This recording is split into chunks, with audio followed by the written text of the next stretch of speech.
오늘 주시는 하나님 말씀은 갈라디아서 3장 10절부터 14절까지입니다.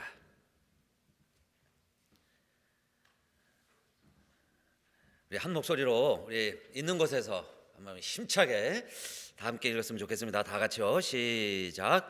무릇 율법 행위에 속한 자들은 저주 아래에 있나니 기록된 바 누구든지 율법책에 기록된 대로 온갖 일을 항상 행하지 아니하는 자는 저주 아래 있는 자라 하였음이라.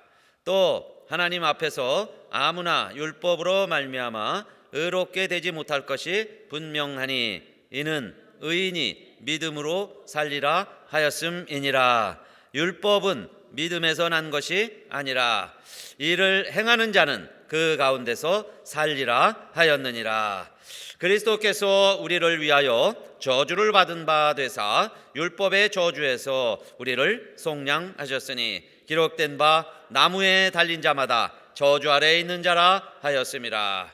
이는 그리스도 예수 안에서 아브라함의 복이 이방인에게 미치게 하고 또 우리로 하여금 믿음으로 말미암아 성령의 약속을 받게 하려 함이니라. 아멘.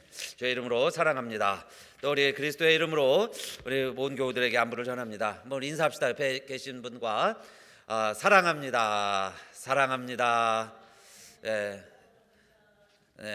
진심으로 우리 속마음으로 정말 사랑합니다 하는 고백이 되시기를 바라겠습니다. 하나님 감사합니다. 이제 하나님 말씀 전하고 듣게 되었습니다. 오늘도 저희들 저주가 아니라 하나님의 은혜와 은총과 축복을 누리며 살아가는 하나님의 백성들 되게 하시고 깨닫게 하여 주시옵소서. 우리 주 예수님 이름으로 감사하며 기도드리옵나이다. 아멘. 오늘 말씀은 율법의 저주 이런 뜻인데 왜 율법이 저주인가 하는 겁니다. 왜 율법이 저주인가? 율법은 선하게 쓰면 좋은 용도가 있는 거죠. 이런 거 하지 말아라. 그런 거 하지 말고 살아가야 합니다. 그래야 정의로운 세상이 이루어지기 때문에 오늘날에도 이 법이 있죠. 그래서 법치주의라 말합니다.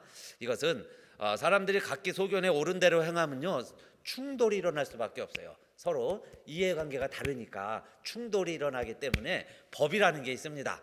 그래서 최소한 이 법을 지킬 때 서로 해하지 않고 살아갈 수 있는 거죠. 그래서 있는 것이 법인데, 자 오늘 갈라디아서 3장 말씀은요 그 율법을 지키는 것이 그 말이에요. observing the law입니다. observing the law. 법을 지켜야 되겠죠. 그런데 그 법을 지키는 것이 저주라는 거예요. 저주의 행위다. 그래서 율법의 행위가 저주다. 왜 그럴까요? 자 오늘 믿음 안에서 이 율법이 저주가 되는 이유를 오늘 잘 말씀을 듣고 또 우리가 깨닫게 될 때 얼마나 우리는 자유한 백성들인가, 우리가 자유 가운데 지금 살아가고 있는가 하는 것을 깨닫게 됩니다. 이 저주라는 단어가요 5절을 읽었는데 5절 안에 5번이나 나옵니다. 5번 반복되는 말씀이 저주, curse죠. 이 저주라는 단어인데 그러면 왜 율법이 저주이냐 하는 겁니다. 먼저 3장 10절 말씀이에요. 무릇 율법 행위에 속한 자들은 저주 아래에 있나니, 율법 행위에 속한 자들이 저주 아래에 있다는 겁니다. 그러니까 rely on observing the law예요. under a curse. 저주 아래에 있다. observing the law인데 법을 지키는 자들은 저주 아래에 있는 것이다. 그 이유를 기록된 바 신명기에 기록된 말씀을 바울이 지금 인용해서 설명하는 겁니다. 누구든지 율법책에 기록된 대로 온갖 일을 항상 행하지 아니하는 자는 저주 아래에 있는 자라 하였음이라 그랬어요. 그러면 율법은 어떻게 해야 되느냐? 항상 지켜야죠. 온갖 일을 지켜야 합니다. 온갖 일을 항상 행하지 아니하면 저주가 된다 그랬어요. 왜냐하면 율법이라는 것은 여러분 하나만 범하면 율법을 범하는 게 되는 거예요. 여러분 율법전서 우리 다 법조항 알지도 못하죠. 그렇게 많습니다. 그 많은 법조항들이 있는데 그 중에 하나를 범해서 우리가 범죄자가 되는 거예요. 그걸 여러분 우리가 몰라서도 범할 수도 있고 모르고 지킬 수도 있는데 걸리면 어쨌든 하나에 걸리면 범죄자가 되는 거예요. 그러니까 법조항을 들이밀고서 다 사람을 조사해 보면 그 말이죠. 여러분요, 우리 다 조사해 대면 법에 안 걸릴 사람이 없고, 그래서 요즘 무서운 게 미국에서는 IRS라 그러죠. 세무감사 나오면 안 걸릴 회사가 없고 누구든 다 조항에 걸릴 조항들이 있습니다. 그런데 안 걸리는 것뿐이죠. 그런데 다 걸리는 게 아니에요. 그 중에 하나 걸리면 걸리는 거예요. 한 가지, 그죠? 5만 가지 혐의가 있을지라도 다 자유로울 수 있는데 하나 걸리면 걸리는 거예요.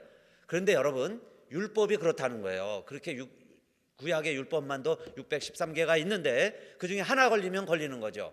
그러니까 율법을 지켜서 의로워지려고 하는 사람들은 어떻게 해야 되겠어요? 율법을 지켜서 의로워지려고 한다면 하나도 범하면 안 되는 거예요.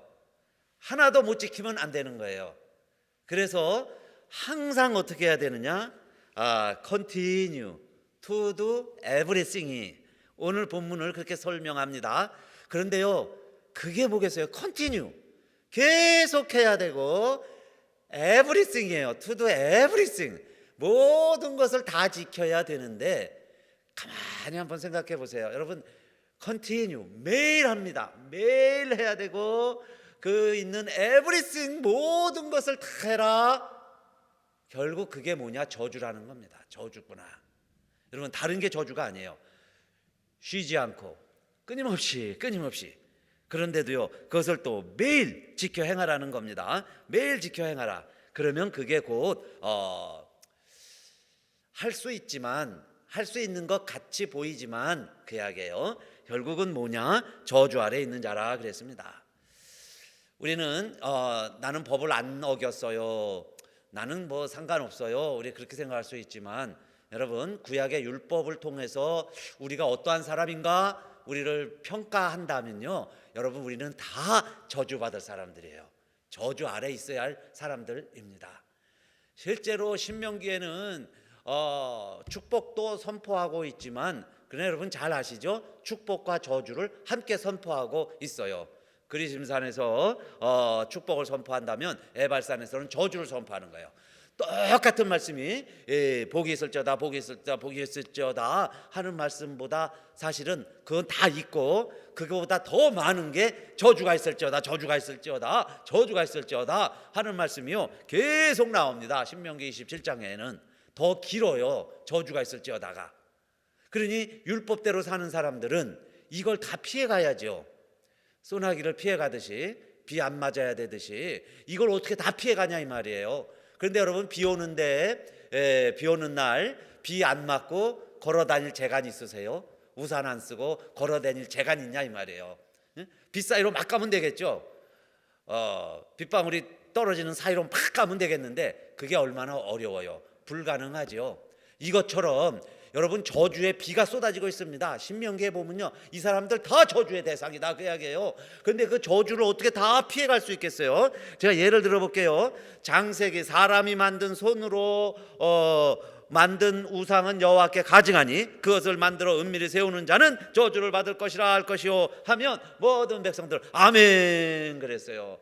우상 섬기고 우상 세우면 다 저주를 받을 것이요, 그 부모를 경홀히 여기는 자는 저주를 받을 것이라 할 것이요 모든 백성은 아멘 할지니라. 여러분요, 부모 공경이 아니라 부모를 경홀히만 여겨도, 업신만 여겼어도 다 저주의 대상이다 그 이야기입니다. 부모에 대해서 경홀히 여기는 일들 얼마나 많이 있어요. 그 이웃의 지게표를 옮기는 자는 저주를 받을 것이라 할 것이요 모든 백성은 아멘 할지니라. 여러분요, 땅 지게표 조금 옮기듯이 기준을 내가 조금만 바꿔도 다 저주의 대상이다. 소경으로 길을 잃게 하는 자는 저주를 받을 것이라 할 것이요 모든 백성은 아멘 할지니라.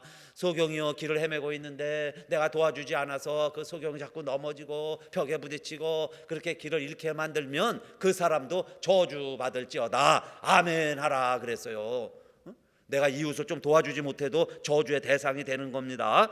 객이나 고아나 과부의 송사를 억울케 하는 자는 저주를 받을 것이라 할 것이요 모든 백성은 아멘할지니라 그랬어요. 또 여러 가지요.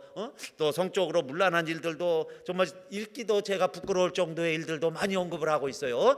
그런 사람들도 다 저주를 받을 것이다 그랬어요. 그 시대부터 그렇게 문란한 세상을 연출하고 있어요. 그렇게 다 살아가고 있었다 그 이야기입니다. 이거는 이스라엘 백성들 가운데 있었던 이야기예요. 그런 사람들 다 누구라는 거예요? 저주의 대상이다 그 말이죠. 그 이웃을 암살하는 자는 저주를 받을 것이라 할 것이요 모든 백성은 아멘할지니라. 내가 이웃을 암살까지는 안 했어도요, 신명기 27장 계속됩니다. 25절에 보면 무죄자를 죽이려고 뇌물을 받는 자는 저주를 받을 것이라 할 것이요 모든 백성은 아멘할지니라 그랬어요. 여러분, 뇌물만 받아도 저주의 대상이다. 그러니 이 저주의 소나기가 쏟아지고 있는데 우리가 이 세상을 어떻게, 여러분, 나는 물 한 방울 안 묻히고 비 한 방울 안 맞고 나는 이렇게 살아왔습니다 라고 이야기할 사람이 누가 있냐 이 말이에요. 그러니까 율법으로 나는 다른 죄는 안 저질렀어요. 살인죄는 안 저질렀고 나는 간음죄는 안 저질렀습니다. 나는 사기는 안 쳤어요. 비록 그럴지라도 여기 보니까요 더 많은 죄들이 많이 있다는 거예요. 그 다 저주의 비가 내리는 건데 나 저주받을 사람들이다 그 이야기죠. 그래서 여러분, 신명기 27장 26절 말씀, 이 율법의 모든 말씀을 실행치 아니하는 자는 저주를 받을 것이라 할 것이요 모든 백성은 어떻게 하라 그랬어요? 아멘할 것이요 아멘하라.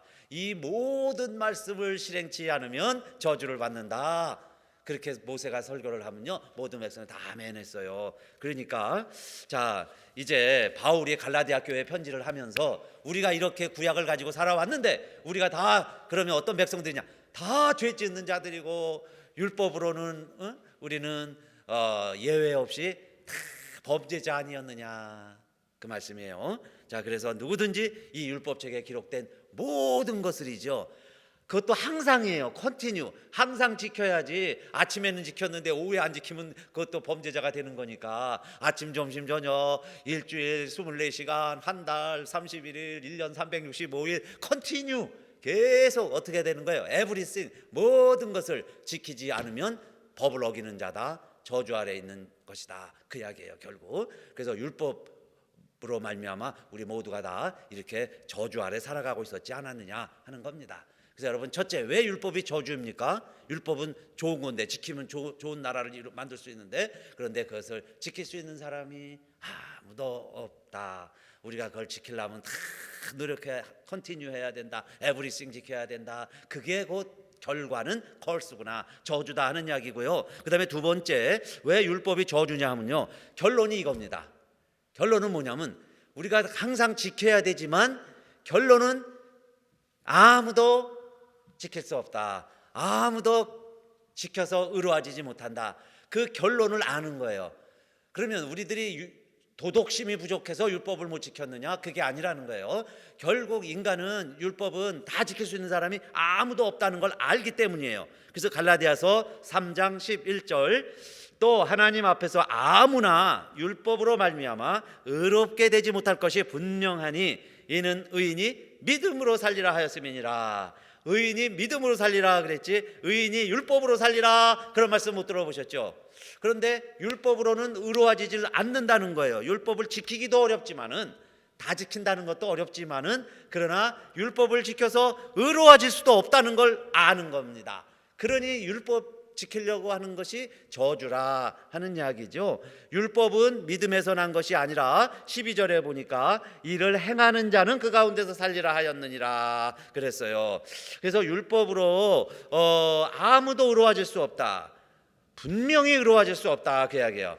클리어리, 분명히죠. No one is justified. No one is justified. 아무도 의로워질 수가 없어요. Before God, 하나님 앞에서.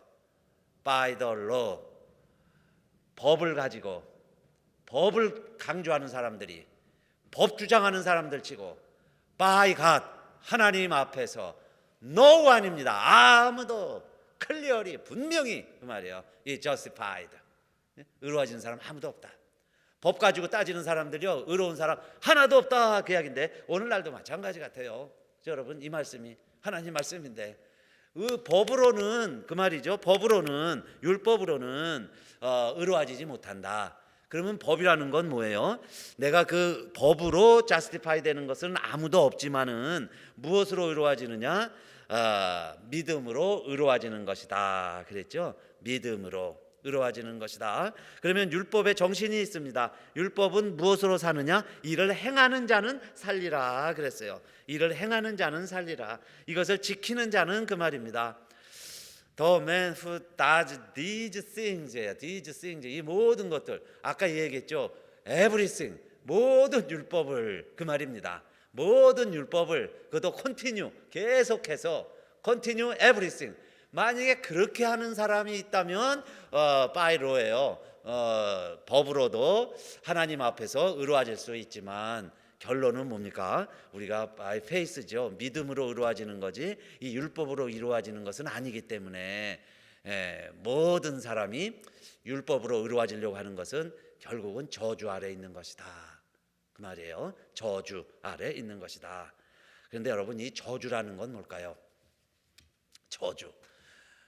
뭐 악담도 하고 저주도 하고 우리 삶 속에서도 저주라는 표현을 쓰기도 하지요. 그런데 사실 저주라는 의미는 저주 두 가지로 제가 지금 설명을 드렸는데 이 저주의 의미가 사실 이 두 가지에 다 담겨져 있습니다. 그러니까 저주의 첫 번째 의미는 뭐냐면요. 첫째는 비극하고 다르죠. 비극과 저주는 달라요. 사람이 힘든 일도 있고요. 비극이 있을 수 있어요. 비극적인 삶이 있을 수 있어요. 그런데 비극이 희극이 되고 희극이 비극이 됩니다. 즐거웠다가 슬프기도 하고요. 또 슬픈 일이 있어도요. 꼭 즐거움도 깃들기도 하고 그러죠. 그래서 인생은 비극, 희극 같이 존재를 하는데 그러나 저주란 뭐냐 이 말이에요. 저주는 이겁니다. 저주는요. 컨티뉴해요. 사실은 계속되는 게 저주예요. 사실 우리는 괴롭고 힘들고 고난, 실패, 무슨 배고픔 이런 것이 계속되는 것 그건 비극이라고 말할 수 있어요. 그런데 그게 비극이 저주는 아니에요. 여러분 가난이 비극일 수는 있지만 저주는 아니에요. 반면에 컨티뉴 계속되는 것 있죠. 그게 계속된다면 저주가 될 수 있어요. 자, 그 이야기는 이렇게도 설명드릴 수 있습니다. 여러분 돈 많은 것, 여러분요 막 쾌락을 즐기는 것, 인조이하는 것, 그것도요 그게 자기는 희극이야, 즐겁다고 생각할 수 있어요. 그런데 그 희극이요 컨티뉴, 끝이 없어. 끝까지 된다고 생각해 보세요. 컨티뉴, 끝까지. 여러분 계속 웃으라고 해보세요. 웃어 죽어야 되겠죠. 웃어 죽는 거예요. 그럼 결국 그게 뭐겠어요? 그게 사실은 오늘 율법을 통해서 우리가 배우는 하나님 우리에게 깨닫게 해주시는 그 비극의 요소 첫 번째가 뭐냐? 컨티뉴라는 거예요. 컨티뉴. 끝까지 가는 게 사실은 비극이에요. 그래서 여러분 죽음도 그래요.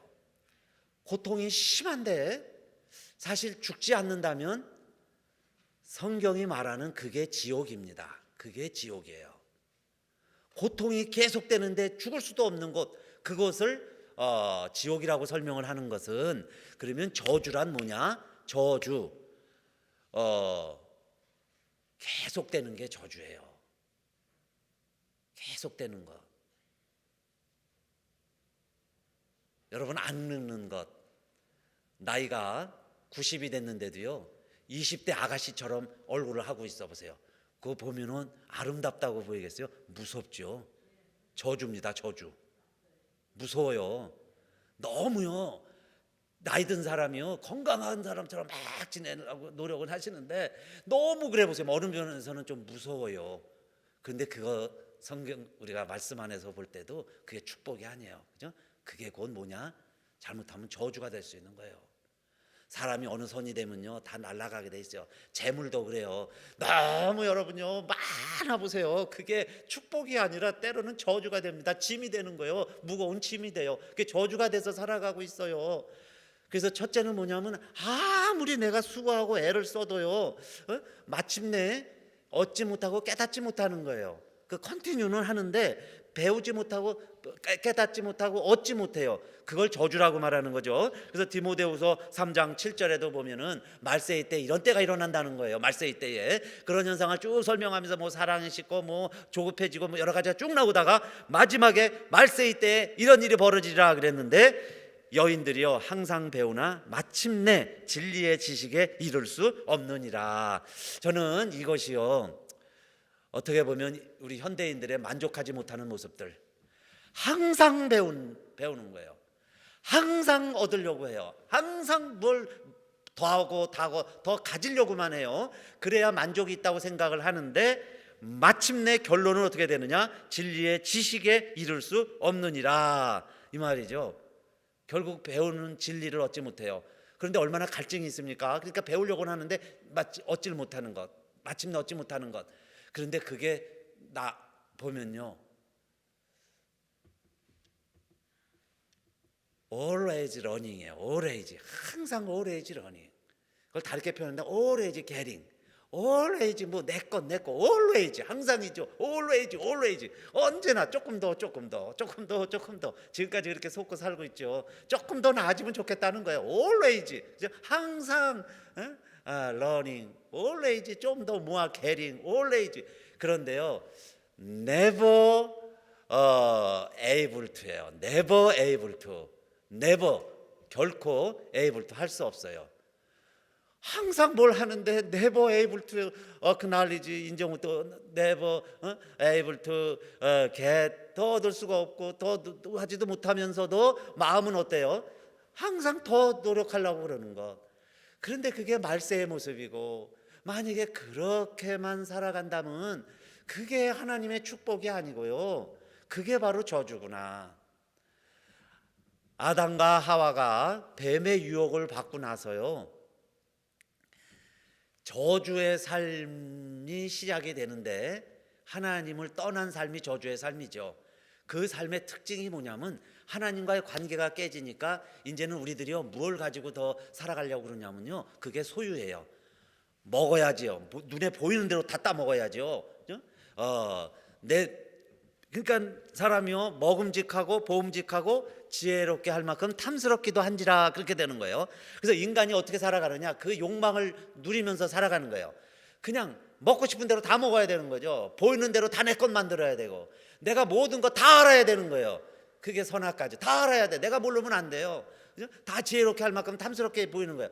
그래서 always, 항상 내가 다 내 것 만들어 보려고 그렇게 항상 애쓰는 거는 이게 정상이 아니에요. 하나님 만들어진 모습이 아니고, 그게 바로 사탄에게, 뱀에게 유혹받은, 쉽게 말하면요, 요즘 우리 사람들 그렇게 말하죠. 귀신 들렸다 그러는데, 사탄에게 넘어간, 귀신 들린 우리들의 모습이 그렇게 돼버린 거예요. 그게 타락한 인간의 모습이다. 그거는요, 하나님이 창조하신 아름다운 인간의 모습이 아니라 저주의 모습이라는 거예요. 그래서 땅이 저주를 받고 내가 땀이 흘려야 되고 그렇게 살아가게 되어버렸죠. 그게 하나님을 떠난 우리의 인생의 모습. 그래서 결국은 뭐냐 하면요, 여러분, 컨티뉴해요. 에브리싱, 모든 거 보는 대로 듣는 대로 아는 대로 내 것 해보려고 그러는데 결국에는 하지도 못해요. 얻지도 못해. 여러분 그렇게 돈 하시지만은 돈 다 여러분 쥐어놔 한번 보겠어요? 그런데 왜 우리에는 그렇게 만족이 없냐 이 말이에요. 그래 돌이켜보면 우리가 그렇게 없는 것도 아니에요. 그죠? 여러분 우리가 건강 유지 노력하지만 여러분 그렇게 연약하신 분들도 아니에요. 하나님이 주신 생명 다 살아갈 수 있습니다. 근데 왜 이렇게 우리들이 염려해야 되고 걱정을 해야 되냐 이 말이에요. 여러분 자식들도요, 너무 그렇게 걱정하지 마세요. 하나님이 책임져 주십니다. 할렐루야. 하나님이 다 잘되게 해줄 거예요. 그런데 왜 우리는 할 수도 없으면서 도울 수도 없으면서 염려하고 걱정하고 그렇게 살아가냐 말이에요. 그죠? 이것만 따먹으면은 뭐 먹음직하고 저거 뭐 보암직하고 왜 다 그렇게 보이냐 이 말이에요. 뭐든지 다 내가 취해야 되는 거예요. 그런데 결국에는 뭐냐, never be able to예요. never, 결국 할 수도 없는 거. 그런데 여러분, 자, 그것이 저는 이게 저주다, 그렇게 말씀드리는 거예요. 저주다. 그래서 알버트 까미가 시지푸스의 신화라는 책을 썼습니다. 그리스 신화의 시지푸스 신화를 인용을 해가지고. 근데 그게 우리 현대인들의 모습이라는 거예요. 우리 현대인들은 어떻게 살아가느냐, 큰 돌이 있는데 언덕 위에 이렇게 있죠. 그 돌을 굴려 올리는 거예요. 그래서 돌을 굴려 올리는데 너무너무 힘들어요. 그래도 겨우겨우 애쓰고 아침에 일어나서 저녁까지 막 굴려보면요, 정상 입구까지는 겨우 올라갑니다. 그런데 거기서 조금만 내가 힘을 못 쓰면요, 금방 다 또 돌이 굴러 떨어지는 거예요. 그럼 또 저 밑에 가야 돼. 그래가지고요, 거기에 가서 또 올려, 열심히 올립니다. 그 다 올라간 듯 싶은데 또 잠깐 어떻게 하는 사이에 또 돌이 굴러가요. 여러분, 경사는 진데 이렇게 경사는 저 있고 돌은 크고, 그래서 사람들이 처음엔 생각을 해요. 내가 힘이 세면, 내가 근력을 키우면, 내가 지금 힘이 없어서 이렇게 돌에 밀리는 거야. 나도 힘을 가지면, 내가 돈을 번다든지 권력을 쟁취한다든지 나도 성공을 하면 이 돌을 굴려낼 수 있을 거야. 이러면서 사람들은 그 근력을 탓하죠. 그러면서 그냥 또 노력을 한다는 거예요. 그래서 올려는 보는데 인생이 조금 뭔가 도달하는 것 같은데 어느 순간 보세요. 여러분, 돌이 다 굴러 내려가 있죠. 저 밑에 가 있어요. 우리 그런 인생을 살아가는데, 사실은 그 알베르트 까미가 우리의 인생을 표현하는데, 그래서 인간은 컨티뉴 한다는 거죠. 계속해서 살지만 결국은 뭐냐? 결론은 목적지에 못 이르는 거예요. 정상에 못 오르죠.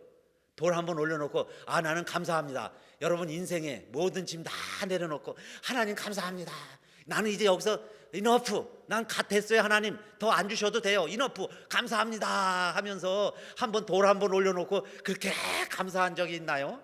다 보세요. 하나씩 다 가정마다 뭐 이거는 이렇게 해주세요, 저건 저렇게 해주세요. 다 이러죠. 다 이거 부족해, 저거 부족해요. 심지어 교회에서도요, 이거만 더 있으면 되는데 이러고 살아가고 있다 이 말이에요. 한 번이라도 여러분 인생이 정말 돌 올려놓은 사람이 있어요? 아무도 없어요. 대통령이 됐으면 만족할까요? 언제 또 굴러 내려오고요. 지금 뭐 어떻게 되고 있어요, 그죠? 인생이요, 다 그 돌이라는 걸 굴려가고 있는데, 더 사실은 비극은 이겁니다. 비극은 이거예요. 그 인생이, 돌을 굴리는 인생이, 내가 힘든 거는 노력을 해요. 땀을 흘리면서 내가 올려봐야지 하고 올리는 것까지는 괜찮아요. 내일 또 하고 모레 하는 것까지도 괜찮다는 거예요. 내가 정말 힘을 내서 근력이 생기겠죠. 점점 이제 오늘은 힘들어도 한 달 하고 나면 좀 빨리 올리겠죠. 한 1년 하면 근력이 생겨서 돌을 많이 올릴 수는 있을 거예요. 그런데 비극은 뭐예요? 그 돌을 굴리는 인생이, 이걸 내가 아무리 해도 올리지 못한다는 것을 인식하는 순간, 그걸 깨닫는 순간 인생은 비극이라는 거예요. 근데 저는 그거를 저주라고 설명을 하려고 그래요. 여러분, 우리들이요, 그거를 만약에 우리들이 할 수 없다는 것을 깨닫는다 하면 그게 인생이 저주입니다. 저주. 보세요, 여러분이 아무리 노력한들 죽음을 이길 수 있겠어요? 안 돌아가시려고 발버둥을 친들 언젠간 돌아가십니다. 근데 지금은요, 그걸 우리가 잠깐 망각하는 거예요. 인식을 안 하고 있어요. 내가 죽는다는 걸 인식을 안 하고 그냥 살아가니까 오늘 사는 거죠. 그리고 밥도 먹죠. 그 가운데 잠깐 찰나적인 즐거움도 찾죠. 이래서 즐겁고 저래서 기쁘고. 그런데 종국에 여러분, 내가 영원히 살 수 없고 죽어야 한다, 나는 죽어야 한다는 걸 인식하는 순간은, 그걸 우리들이 여러분 깨달았다면 그 이야기예요. 내가 이거 돌을 아무리 올려도 내가 이걸 세울 수도 없고 올릴 수도 없다는 걸 알 때 인생은 비극이다. 그래서 돌파구를 찾는다는 거예요. 그걸 깨닫는 사람들은. 그러니까 많은 사람들은요, 아직 몰라서 돌을 굴리고 있는 거예요. 돌 열심히 굴리면 돼. 언젠가 굴리면 되겠지. 그것도 남들보다만 빨리 굴리면 돼. 그죠? 난 성공 못할지 안 할지는 몰라. 나는 그냥 오늘 열심히 살면 돼. 그리고 그냥 굴린다는 이야기예요. 그러나 어느 순간 내가 하는 모든 일들이 미닝리스가 되는 거예요. 허무하다. 결국 못 올린다. 우리의 인생은 이것이다. 그게 여러분 시지프스 신화에 사실 알베르트 까미가 쓰려고 했던 교훈입니다. 인생은 거기에서 부조리를 느낀다는 거예요. 내가 아무리 노력을 해도 세상은 변화가 없다. 세상은 침묵한다. 결국 나는 해도 안 된다. 그렇기 때문에 사람들은 두 가지로 방법을 찾는다는 거죠. 그 중에 하나가 자살이라는 거예요. 자살. 그게 도피처를 삼는 거예요. 도피. 죽어버리는 거예요. 그러면 이 저주죠. 악순환. 왜 그러겠어요? 컨티뉴 하는 게 저주라는 거예요. 컨티뉴. 여러분이 오늘도 내일도 끊임없이 그렇게 계속돼 보세요.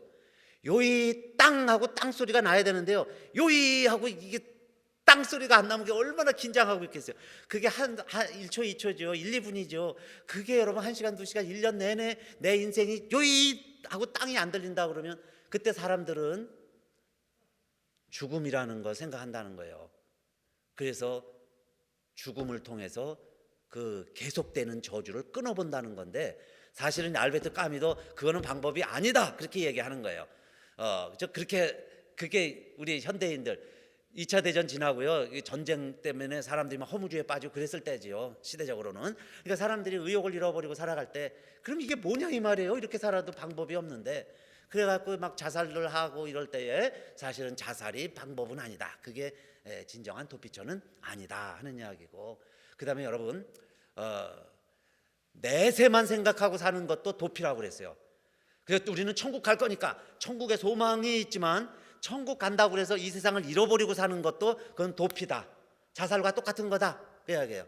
똑같은 이야기죠. 현실을 부정하고 현실을 그냥 내동댕이 치고 내가 그냥 죽어버리는 거나 내세만 바라보는 거나 똑같은 도피다 그랬어요. 그는 올바른 현대인의 생활 방식이 아니다 그 이야기죠. 그러면 어떻게 살아가야 되겠어요?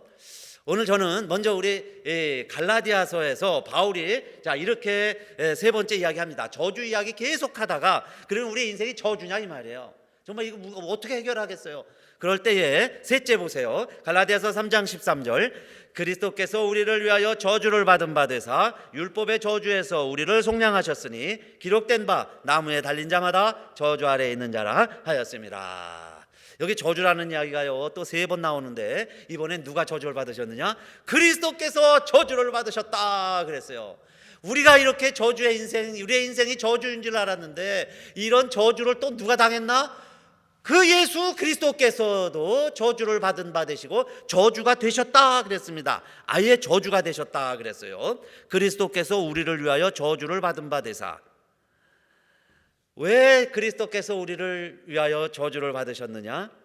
율법의 저주에서 우리를 속량하셨으니 그랬어요. Christ redeemed us from the curse of the law예요. redeem이라는 말이죠. redeem.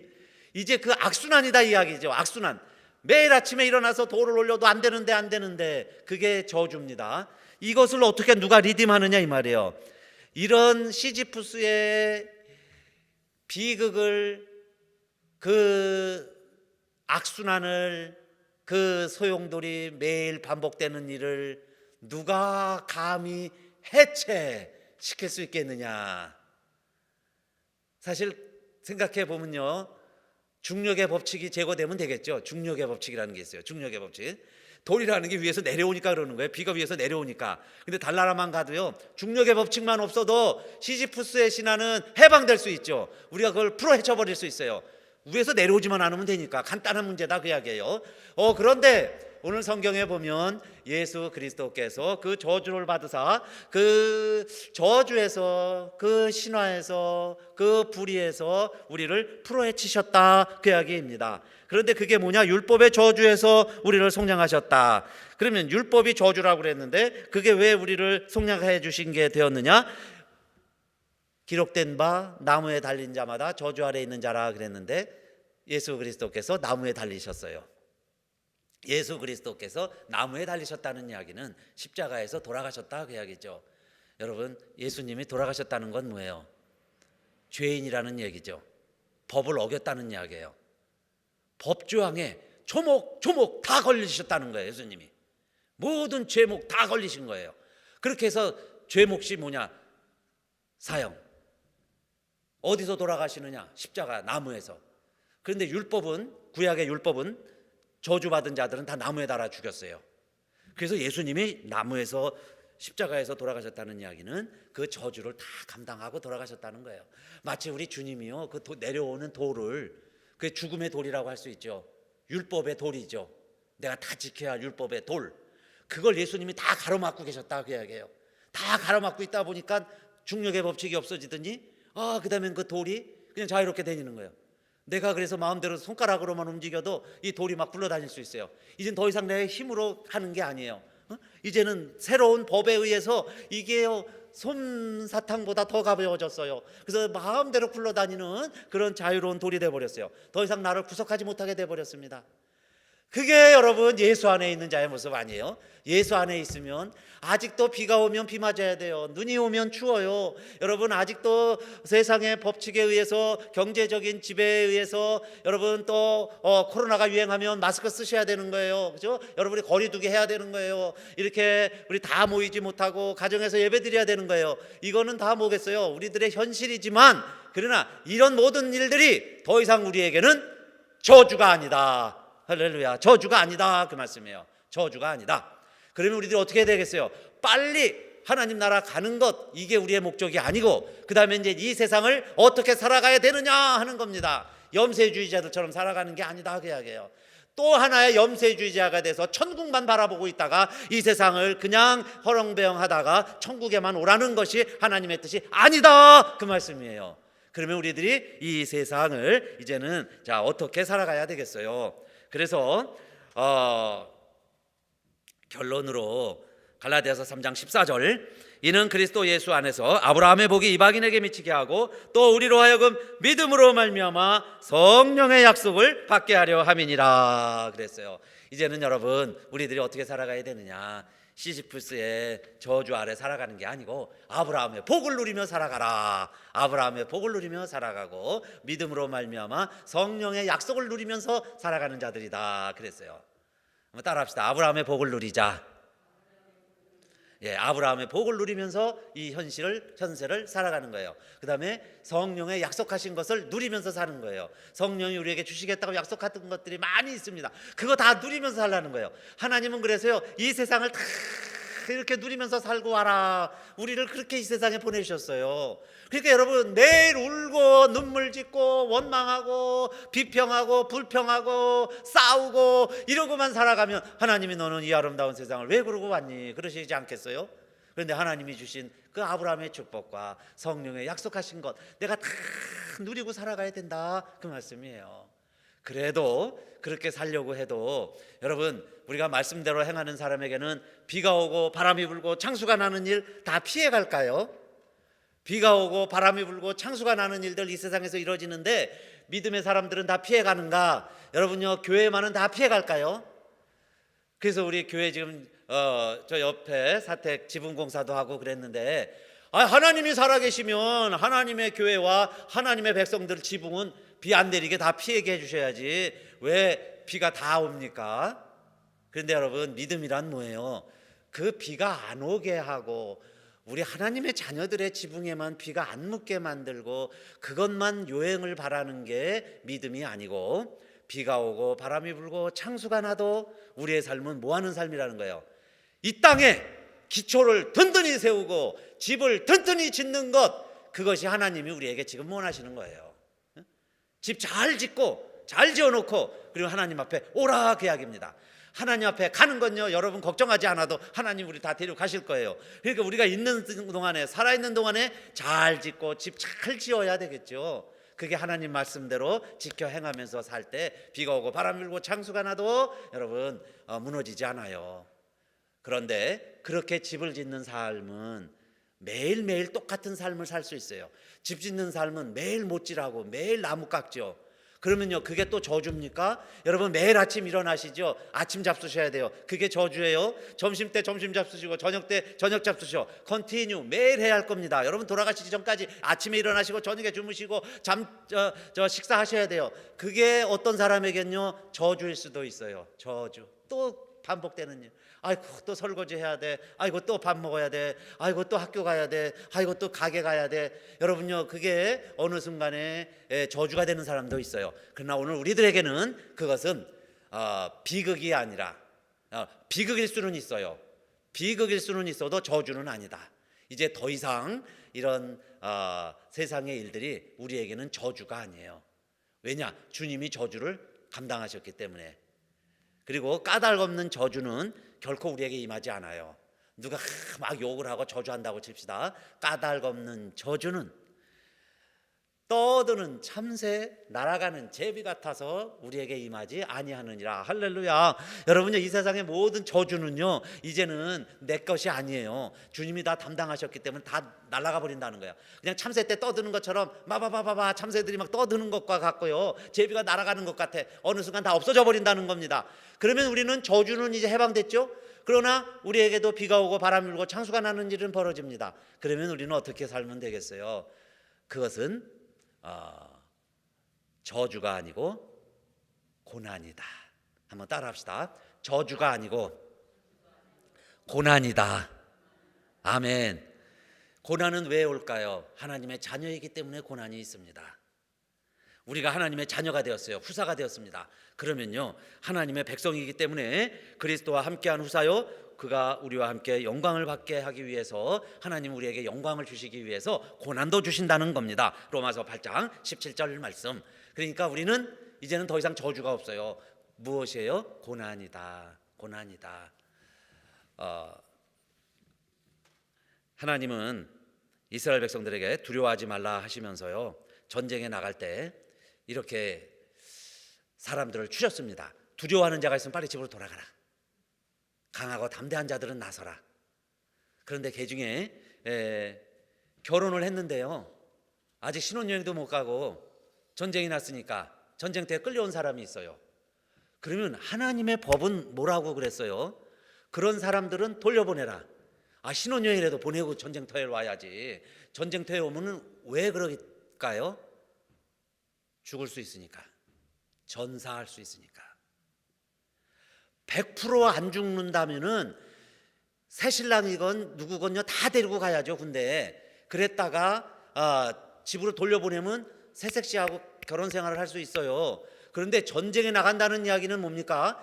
이스라엘 백성들 가운데도, 하나님의 성전을 치르는 이스라엘 백성들 가운데도 전쟁에 나간다는 이야기는 죽을 수 있다는 거예요. 전사할 수 있으니까. 그렇게 결혼하고 신혼여행도 못 갔으면 그냥 돌려보내라. 그거는 뭐예요? 하나님의 백성 가운데도 전사할 수 있다. 집을 샀는데 아직 집에 가서 집들이도 못했어요. 그런데 전쟁이 났습니다. 전쟁에 가야 돼요. 그러면 뭐하라 그랬어요?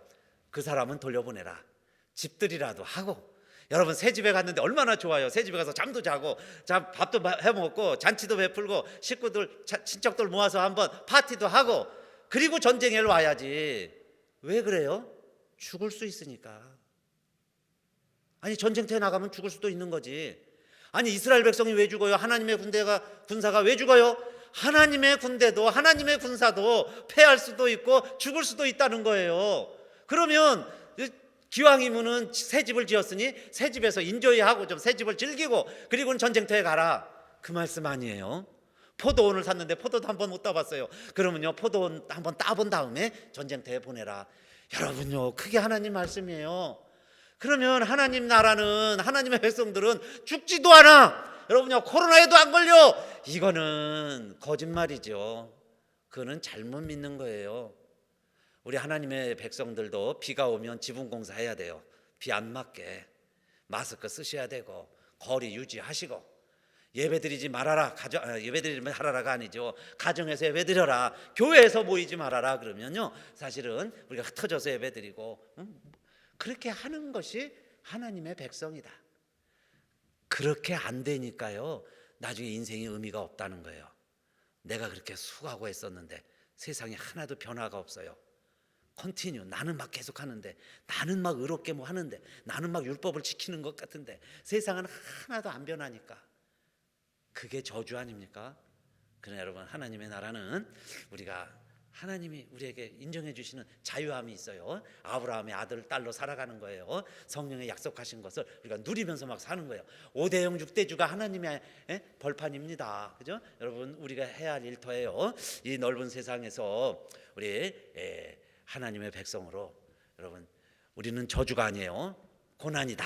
고난은 있을 수 있어요. 왜 그럴까요? 하나님의 나라를 유업으로 이어받아야 되기 때문에.